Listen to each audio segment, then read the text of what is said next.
So for our final project, we did it on Disney Plus. I'm Tricia Williams, I'm Hanna Wink. And I'm Mitch Steiner.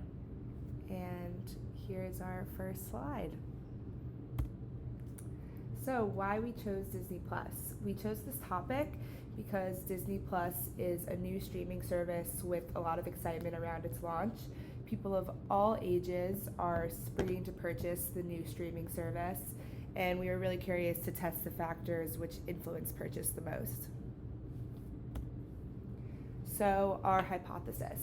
We hypothesized that the number of children you have, the ages of your children, your overall relationship with Disney, your household income, and overall opinion of streaming services in general would all play a part in whether or not you purchase this subscription to Disney Plus. Okay, so we can get into our participants. We decided to use Amazon Mechanical Turk. It's very efficient and was a very easy way to get a diverse group of people throughout the entire U.S. We had 50 responses, and we will get into that in the next slide. So we decided to get participants from all across the United States. In total, we had 56 responses. We obviously used this just to completely randomize and make sure we weren't getting just a singular group. So we're going to move on to our results, which out of our 56 responses, we'll talk about and explain the various independent variables in depth using our regression analysis.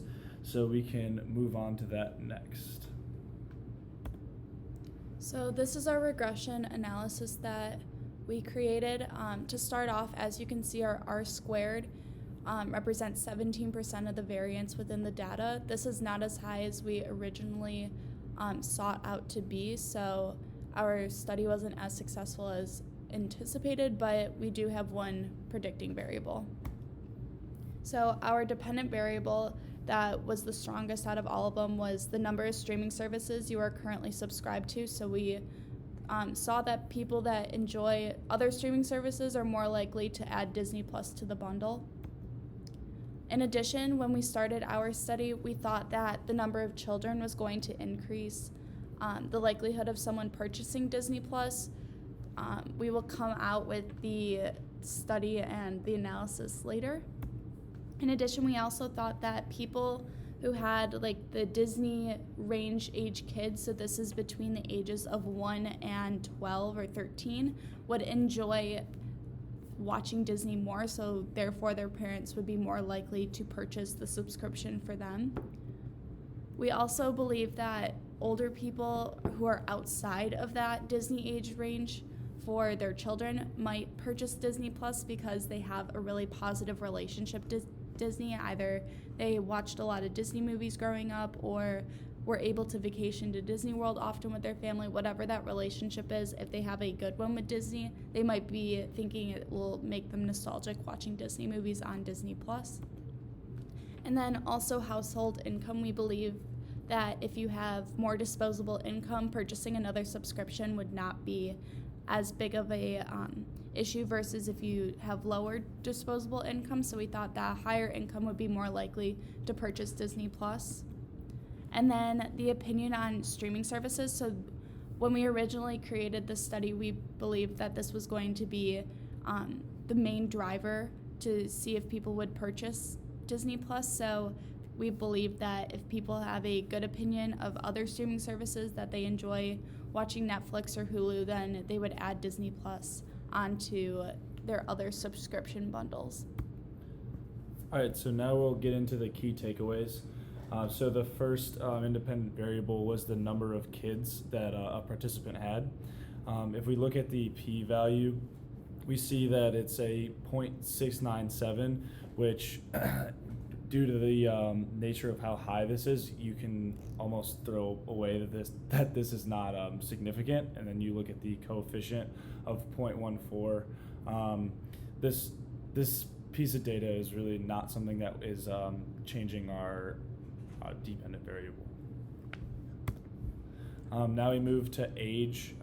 This one, just like the number of kids, especially is even higher on the p-value.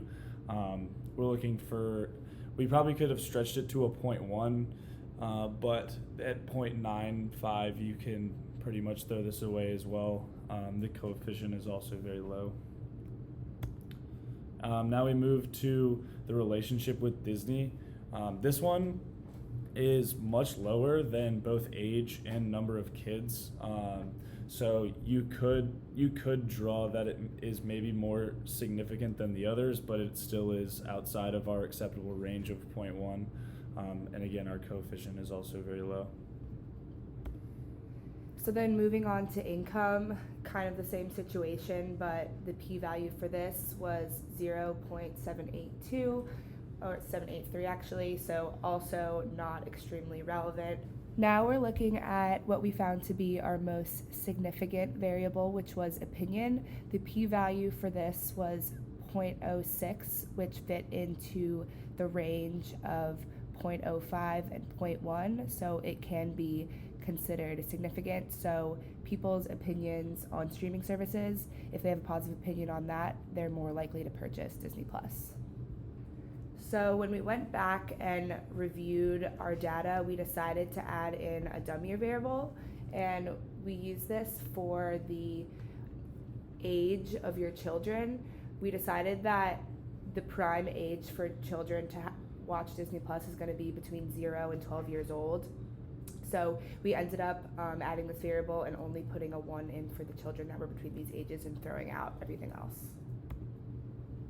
So overall, even though our study wasn't as significant as we thought it was going to be, one thing that we can determine from it is that the target market for people looking at Disney Plus are going to be people that also have other streaming services. So it doesn't matter as much if they have children or their income, but if they are more likely to have other streaming services, they're going to be likely to purchase Disney Plus and just add it to kind of their array of different streaming services. So that was the one part of significant data that we captured from our study.